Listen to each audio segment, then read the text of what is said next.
For more than 3 decades, Canada's natural gas had only one way out, south into the United States.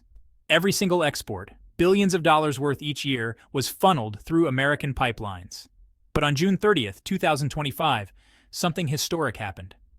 A single ship left the coast of British Columbia, and with it, Canada broke free from an energy dependence that had defined its economy for generations. This wasn't just a shipment of gas. It was a signal to the world that Canada was stepping onto the global stage in a whole new way. For over 30 years, Canada's natural gas exports were a one-way street. Everything went south, across the border, to American buyers. In 2024 alone, that meant about 8.8 billion cubic feet per day, worth close to $8 billion US. On the surface, that looked like success, but underneath, it created a fragile situation. By relying entirely on one customer, Canada was at the mercy of American trade policy. Tariffs, shifting regulations, or simple changes in demand could shake the entire system. And unlike oil, which could be shipped to markets overseas, natural gas was locked in by pipelines. Canada had no choice but to play by Washington's rules. This dependency wasn't just an economic issue, it was a matter of sovereignty. For decades, politicians, energy executives, and communities in British Columbia dreamed of breaking that cycle. But dreams are one thing. Turning them into reality meant building a project on a scale Canada had never attempted before. Enter Kitimat, a small town on the rugged coast of northern British Columbia. Nestled among mountains and fjords, this remote location became the center of one of the most ambitious energy projects in Canadian history, the LNG Canada terminal. With a price tag of roughly 40 billion Canadian dollars, it wasn't just expensive, it was the largest private sector investment the country had ever seen. And, the technology behind it was staggering. The facility would take natural gas shipped in from Alberta and chill it down to minus 165 degrees Celsius, shrinking its volume by a factor of 600.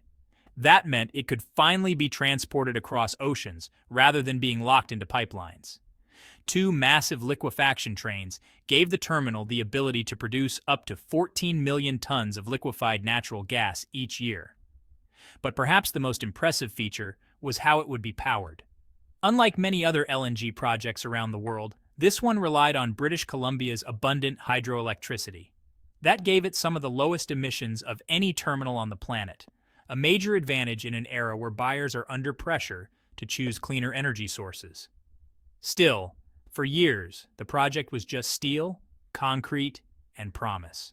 Then, on June 30th, 2025, it finally proved what it could do. The Gaslog Glasgow, a sleek LNG carrier built for the world's oceans, pulled out of Kitimat loaded with 2.66 million tons of liquefied natural gas. For Canada, this wasn't just cargo, it was history in motion. The Pacific route gave Canada a sharp competitive edge. While American LNG often has to snake its way through the Panama Canal, adding time and cost, Canada's shipments could reach Asia in just 10 days. For countries like Japan and South Korea, which rely heavily on imported energy, those days matter. It meant not only faster deliveries, but also cheaper ones. Watching the Gaslog Glasgow sail across the Pacific was more than a point of national pride. It was the first real sign that Canada had broken out of its decades-long energy box. And on the other side of the ocean, buyers were waiting eagerly. Asia is where the future of natural gas demand lives. Japan, already the world's largest importer, is adding more than 20 million tons of LNG capacity by 2026. South Korea is expanding its storage facilities by 50% over the next decade. And China, already a massive consumer, has signed multiple long-term contracts to secure steady supplies for years to come. For these countries, energy security is about more than economics. It's about survival. Nuclear power remains controversial in Japan after Fukushima. Coal is being phased down for climate reasons, and renewables, while growing, still can't meet the constant demand of cities and industries. That leaves natural gas as the bridge fuel, the one that keeps the lights on while the world transitions to cleaner options. For years, the US, Qatar, and Australia dominated this market. But now, with Canada entering the mix, buyers suddenly had a new player, a country with political stability, vast resources, and a reputation for environmental responsibility. And just as Asia opened its arms, tensions with America were pushing Canada to make this pivot even faster. In 2025, Washington rolled out a fresh set of tariffs, 25% on imports overall, and 10% on energy products. For Canadian gas exporters, it was, honestly, a nightmare. Overnight, their main customer became their biggest obstacle. Instead of being trapped, though, Canada seized the moment. The ability to send LNG across the Pacific removed the U.S. stranglehold on pricing and demand. Suddenly, Canada wasn't the junior partner in North American energy, it was a player on the world stage. This shift didn't just boost revenues, it sent a message. Canada wasn't going to be anyone's energy hostage again. But this story isn't only about geopolitics or markets. It's also about people. The 7-year build of LNG Canada created 50,000 jobs. Beyond the employment boom, more than 5.8 billion Canadian dollars in contracts went to local and Indigenous businesses. Perhaps most significant was the partnership with the Haisla Nation, whose land sits near Kitimat. They secured equity in the coastal GasLink pipeline that feeds the terminal, making them true stakeholders in the project. And they're not stopping there. The Cedar LNG project, an Indigenous-led terminal also based in Kitimat, is moving forward. If completed, it would be the first Indigenous-owned LNG export facility in the world. That kind of ownership is, honestly, unprecedented in global energy markets. It positions Canada not only as a supplier of fuel, but as a model for how resource development can include and empower Indigenous communities. Still, beneath the success stories, challenges remain. The road to this first shipment was anything but easy. Building pipelines and terminals across British Columbia's rugged terrain meant dealing with landslides, harsh winters, and some of the strictest environmental regulations on the planet. Costs ballooned, timelines stretched, and critics questioned whether Canada was trying to do something too ambitious. Even with provincial incentives like carbon and sales tax relief, debates raged. Was Canada subsidizing fossil fuels at a time when the world was trying to move away from them? Was it fair for taxpayers to foot part of the bill while corporations made billions in profit? And then there's competition. Qatar, with its vast reserves and low costs, is expanding aggressively. The United States has multiple terminals already running and more on the way. Australia is deeply entrenched in the Asian market. Canada's entry is historic, but it's also late.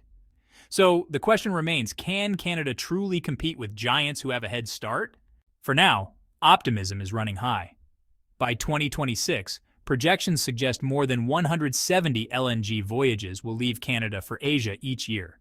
If expansion plans succeed, output could double to 28 million tons annually, putting Canada among the world's top 5 exporters. But expansion won't come cheap.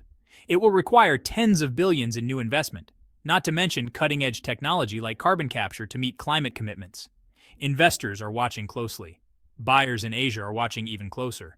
And environmental activists are keeping the pressure on. Canada's next chapter in LNG will depend on balancing 3 forces: growth, sustainability, and competitiveness. Too much focus on one could undermine the others. Yet Canada has something its competitors can't replicate. Its LNG is among the lowest emission in the world thanks to hydropower. Its political system is stable and democratic, giving buyers confidence that contracts will be honored.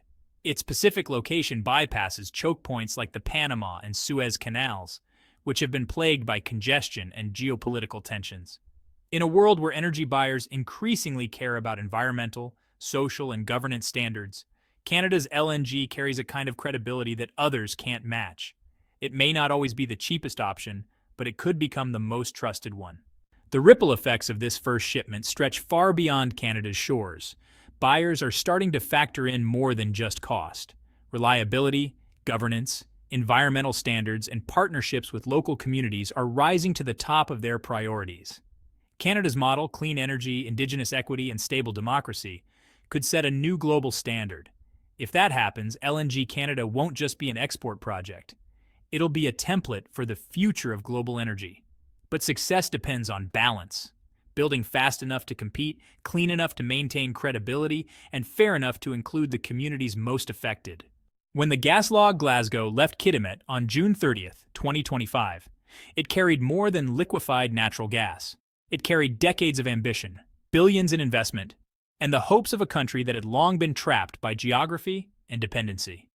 For the first time, Canada was exporting its energy directly to the world. And while this was just one ship, one journey, It signaled the start of something far bigger. The question now is simple. Will this be remembered as the moment Canada claimed its place as a global energy leader, or just a brief detour on the road to a post-fossil fuel future? One thing is certain. What began with a single voyage in 2025 has the power to shape not only Canada's economy, but the future of global energy itself. Thank you for watching. If you found this video helpful, please consider subscribing for more content like this. Until next time, stay inspired.